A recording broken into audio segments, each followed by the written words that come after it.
عزیزان، عرض سلام و ادب و احترام. امیرسام کشفی هستم و این کانال یوتیوب من هستش.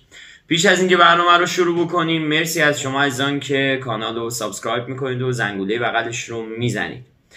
در این قسمت بعد از یه وقفه نسبتا طولانی در خدمت شما هستم. چند تا اتفاق جدی و مهمم افتاده. مهمترینش تعطیلی استخرها به دلیل بیابی تهران. خب عزیزان، همونطور که مثل خیلی از کسان دیگری که در بیبرقی و بیابی دارن زندگی میکنن، ما هم داریم این تجربه متاسفانه تلخ رو که به دلایل مشخصی اتفاق افتاده درک میکنیم و حس میکنیم. یه بخش جدی از ورزش کشور در خطره و این اصلا بهانه‌ای شد که من تصمیم گرفتم به جای پست و استوری درباره چنین مطلب مهمی یک ویدیو تهیه بکنم، خیلی خودمونی، خیلی ریلکس ولی جدی درباره این موضوع صحبت کنیم. بحران آب چیزی نیستش که متعلق به یکی دو سال گذشته باشه.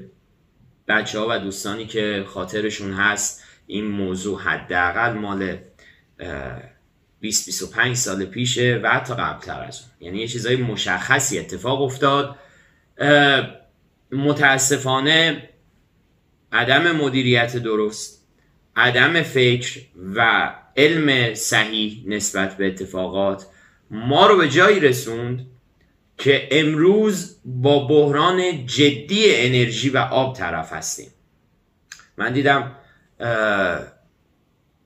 وزیر سمت در یکی از مصاحبه‌هاش میگفتش که یکی از جدیترین مشکلات عدم سرمایه گذار در بخش انرژی هست و خب طبیعی هم هست. یعنی بری به عمق داستان متوجه میشی که اصلا چرا سرمایه گذار خارجی و حتی سرمایه گذار ایرانی اصلا تمایل و علاقه‌ای نسبت به سرمایه گذاری و در واقع پولش رو در جای دولتی یا بخش صنعتی که مرتبط با انرژی دولتی باشه نداره. همه اینها یه بخش قضیه است. یعنی ما الان که با هم دیگه صحبت میکنیم، خود من روزی 6-7 ساعت برق ندارم. دوستانی که باشون در ارتباط هستم حداقل روزی 3-4 ساعت برق ندارن.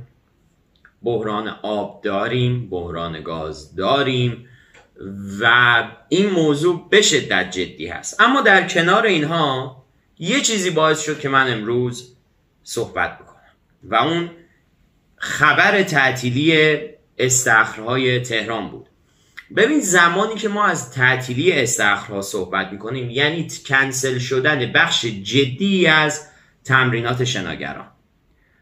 فارغ از اینکه شناگر در چه سطح و لولی داره شنا میکنه، چه در سطح آموزشی باشه که یک بخش جدی مدارس شنا رو تحت شعاع قرار میده، چه در بخش قهرمانی باشه که بس دیگه اصلا از در واقع یک شهر میاد بیرون میره به سمت رکوردهای ملی، آسیب‌هایی که به این بچه‌ها زده میشه. چون حالا ما میدونیم که یعنی استخرها یک شکل، یک پارچه کنسل نمیشن و قطع نمیشن، اما جایگزین شدن این استخرها، برنامه‌هایی که مدام در حال تغییر هست، ریسک تخریب ورزشکارها رو چه از نظر روانی چه از نظر رکوردی و ورزشی به همراه داره و این سوال رو تو ذهن ما ایجاد میکنه که چقدر دیگه قرار هست هم کشور عزیز ما هم شناگرهای ما تاوان بی‌علمی و ناشایستگی مسئولین رو بدن. شوخی نیست. یک حجم بسیار زیادی از شناگرهایی که دارن زحمت میکشن، ما مستقیم باهاشون در ارتباط هستیم، از نون شبش طرف گذشته داره شنا میکنه، بچهشو میفرسته، با اون حجم هزینه های رفت و آمد، سختی های رفت و آمد، نمیدونم وسایل هایی که باید بگیرن که الان با توجه به این شرایط بسیار هم گرون هست و نتیجه این میشه که استخدام‌ها کنسل میشن، تمرینات وقفه درش ایجاد میشه، اون هم در شرایطی که شهریور ما مسابقات رو در پیش داشتیم. حالا من دقیقا در جریان این موضوع نیستم، اما یک دو نفر بهم گفتن که گویا مسابقات شهریور ما هم در معرض کنسل شدن قرار گرفته. خبر قطعیش رو من حداقل ندارم، اما تا جایی که میدونم این چیزی بودش که دوستانم به من گفتن، همکارانم به من گفتن. اگر چنین باشه هم باز یک آسیب به شدت جدی دیگری به شنای کشور وارد میشه، چون بحث مسابقات کشوریه، بحث جشنواره های کشوریه برای گروه های سنی و برای شناگرهای بالغ. همه اینا رو ما داریم میگیم، در نهایت حول محور یه سوال ما میچرخیم: چقدر دیگه قرار هست این اتفاق بیفته؟ ما دوره کرونا رو تازه هنوز پشت سر نذاشتیم با اون آسیبای 1-2 ساله‌ای که به اون همه شناگر در سطح کشور وارد شد. هنوز اون رو پشت سر نذاشتیم. ضعف‌ها و مشکلاتی که اتفاق افتاد برای دونه دونه بچه‌هایی که داشتن زحمت میکشیدن و استخدام‌ها کنسل شد، تعطیلات باعث شد که شناگرها عقب بیفتن، رکوردهاشون خراب بشه، تو شرایط بسیار بسیار اسفناکی قرار گرفتن. الان دوباره قرار همون سناریو اتفاق بیفته.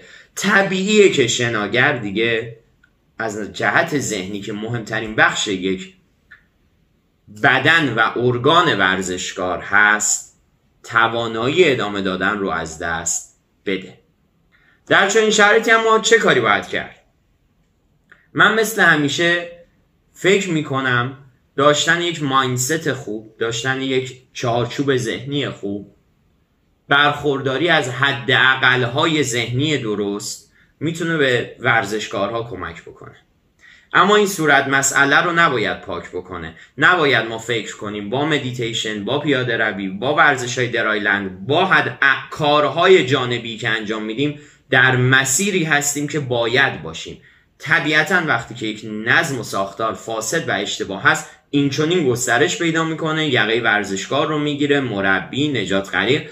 در فصل تابستان که اوج در واقع کار ما شناگران و مربیان هست، صورت مسئله نباید پاک بشه. به عنوان ورزشکاران باید اندیشه و نگاه نقادانه نسبت به موضوعات داشته باشیم، عمیق نگاه کنیم، درگیر بشیم تا بتونیم بفهمیم این داستان از کجاست و به کجا قراره بره. با چنین روی کردی در نهایت ورزشکار ایرانی باید میان یک دوگانه خودش رو بتونه پیدا بکنه. دوگانه‌ای که یک سمتش هویت ملی و تاریخی خودش هست، بازگشت به شکوه خودش هست، و سمت دیگری که خبر از یک جناح و یک جریان اشتباهی رو میده که حداقل تا به امروز ما داریم تاوانش رو میدیم. چیزی که در نهایت مهمه این هستش که ما از این وضع عبور خواهیم کرد با هر شرایطی که هست. اگه شناگر هستین این ویدیو رو میبینید، استخدامتون تعطیله، متاسفم. تلاش کنید که ذهنتون رو قوی کنید، تلاش کنید که قوی باشید. تعارف نداریم، وسط جنگیم، چه جنگ داخلی چه جنگ خارجی، درگیریم، مدام درگیریم. در چنین شرایطی قوی باید باشید، تمرینتون ادامه بدین تا جایی که ممکنه. اگه استخدامتون به هر دلیلی کنسل شد، تعطیل شد، جای نگرانی نیست، ادامه بدید. این زندگی و این جریان ادامه خواهد داشت. مهمترین چیز حفظ سلامتی و آرامش ذهنیه، چیزی که تو این شرایط از سخت ترین کار هم باشه که ما از هم دیگه میخوایم، اما چاره ای نیست. باید خودمون رو در مسیر بقا و در مسیر زندگی حفظ بکنیم. امیدوارم هرچه سریعتر بتونیم از این مشکل، از این گزاره ترسناک و وحشتناک هرچه سریعتر عبور کنیم. چاکریم.